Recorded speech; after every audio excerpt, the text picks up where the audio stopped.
Vinesh Bohat, love you darling. We are supporting, always supporting. இவ்வளவு மட்டும்தான் இப்ப அவங்களுக்கு நம்ம சொல்ல முடியும். வணக்கம், நான் ரேகா பேசுறேன். வினேஷோட கொஞ்ச நேரத்துக்கு முன்னாடி ரொம்ப சந்தோஷமா காத்திருந்தோம். ஆஹா, பிரதமர் இப்ப என்ன சொல்ல போறாரு, எப்படி வாழ்த்து சொல்ல போறாருன்னு. வாழ்த்து சொல்ல வக்கில்லாட்டியும் பரவாயில்ல, இவ்வளவு கேவலமாகவா நடந்து கொள்றது அப்படிங்கிற ஒரு விஷயம் இருக்கு. இவ்வளவு கேவலமாக எப்படி நடந்து கொள்வதற்கு இந்த மனசாட்சி வேலை செய்கிறது அப்படிங்கறத ரொம்ப பெரிய கேள்விக்குறி. டிஸ்ட்ரிக்ட் டு டிஸ்ட்ரிக்ட் விளையாடும் போதே அந்த டிஸ்ட்ரிக்டுக்கு முக்கியத்துவம் கொடுப்பாங்க. ஒருவேளை சென்னையில இருந்து வேறொரு டிஸ்ட்ரிக்ட்ல போய் விளையாடுறோம்னா 100 மீட்டர் ஓட்டப்பந்தயத்தில் மினிமம் 10 மீட்டர் ஆவது நம்ம முன்னோக்கி போய் இருந்திருக்கணும், முன்னாடி இருந்திருக்கணும்.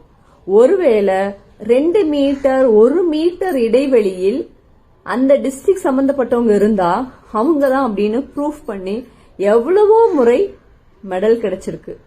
எங்களுக்கு இல்ல, அவங்களுக்கு. அதே மாதிரி ஸ்டேட் டு ஸ்டேட், தமிழ்நாட்டுக்காக ஒவ்வொரு முறையும் வேறு வேறு ஸ்டேட்ல நாங்க போய் விளையாடும் போது இதே பிரச்சனை. அந்த ஸ்டேட்டுக்கு சம்மந்தமானவங்களுக்கு தான் முன்னுரிமை கொடுப்பாங்க. இன்டர்நேஷனல் விளையாட போனாலும் இந்த மாதிரி பிரச்சனைகளை தொடர்ந்து ஃபேஸ் பண்ணிக்கிட்டே வரோம். எந்த நாட்டில் விளையாடுறோமோ அந்த நாட்டுக்கு முன்னுரிமை கொடுக்கறது, மற்ற நாடுகளை, அதுவும் இந்தியாவை போல தமிழகத்தை போல இந்த மாதிரி சவுத் ஏரியாவிலாம் பார்த்தாங்கன்னா அவ்வளவு கேவலமா பார்ப்பாங்க. நீ எல்லாம் என்ன விளையாட வந்துட்ட, நீ எல்லாம் விளையாடிடுவா அப்படின்ட்டு.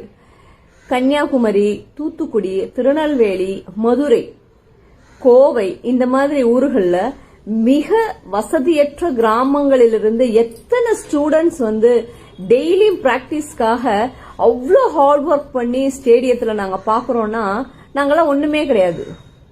எங்களுக்கெல்லாம் வந்து ஹெல்த் வைஸ், அதுக்கப்புறம் வந்து ஏதாவது ஒன்று அச்சீவ் பண்ணணும் அப்படிங்கிற மாதிரி ஆட்கள். ஆனா ஒலிம்பிக் அப்படிங்கறது சாதாரண விஷயம் கிடையாது. ஒலிம்பிக் அப்படிங்கிற வார்த்தையை உச்சரிக்கிறதுக்கே நிறைய தகுதிகள் வேணும். என்ன தகுதிகள் வேணும், அதை பத்தி தெரிஞ்சிருக்கணும். விளையாட்டு மேல ஒரு பேஷன் இருக்கணும், அது மேல ஒரு வெறி இருக்கணும். அதை பார்க்கணும்னாலே கொஞ்சம் நாலேஜ் வேணும். அப்படி இருக்கிற இடத்துல போன வருஷத்தினுடைய போராட்டம், அவமானங்கள், வேதனை, கண்ணீர், துயரங்கள் இதெல்லாம் அடக்கவே முடியாது. வாழ்க்கையில உயிர் போற வரைக்குமே மறக்க முடியாத சம்பவங்களை எல்லாம் கடந்து போராடி பயிற்சி பெற்று அதனுடைய முயற்சியின் உச்சமா தங்க பதக்கத்தை வாங்கிட்டாங்கப்பா அப்படின்னு நம்ம எல்லாம் கொண்டாடிட்டு இருக்கிற நேரத்துல அடுத்த 3 செகண்ட்ல ஒரு நியூஸ் வருது பாருங்க. ஈனப்பிறவிகளின் கேவலமான எண்ண செயல். இதெல்லாம் எப்படி சொல்றதுன்னா, அசிங்கமா சொல்லணும், பட் அசிங்கமா சொன்னா சமூக ஊடகம் ஏத்துக்காது அப்படிங்கறதுனால நான் இதோட நிறுத்துறேன். இந்த கண்ணீருக்கு நிச்சயம் நாம் விலை பேசியே ஆக வேண்டும்.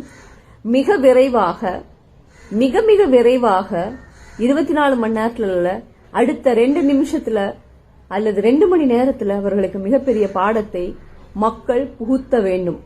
அதற்கு இப்ப ராமன்லாம் கண்ணு திறப்பாரான்னு தெரியல. ராமன் அப்படின்னு ஒன்னு இருந்தால் அவர் அங்க உட்கார வச்சிருக்கவே மாட்டாங்க. அவ்வளவுதான். எந்த கடவுள் காப்பாத்துவாருன்னு எனக்கு தெரியல.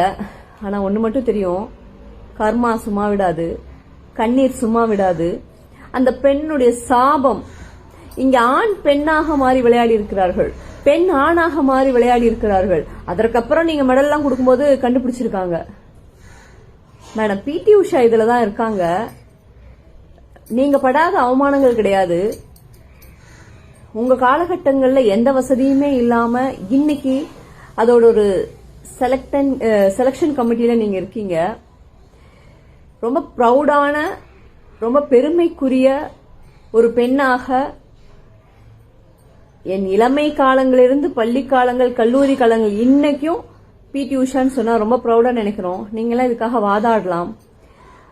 பணம் இருப்பவர்கள் மட்டும்தான் விளையாட்டுகளில் ஜெயிக்க வேண்டும் என்றால் ஏழைகளின் திறமை அல்லது ஏழைகளை படைக்காமலே இருக்கட்டும் இந்த பிரபஞ்சம்.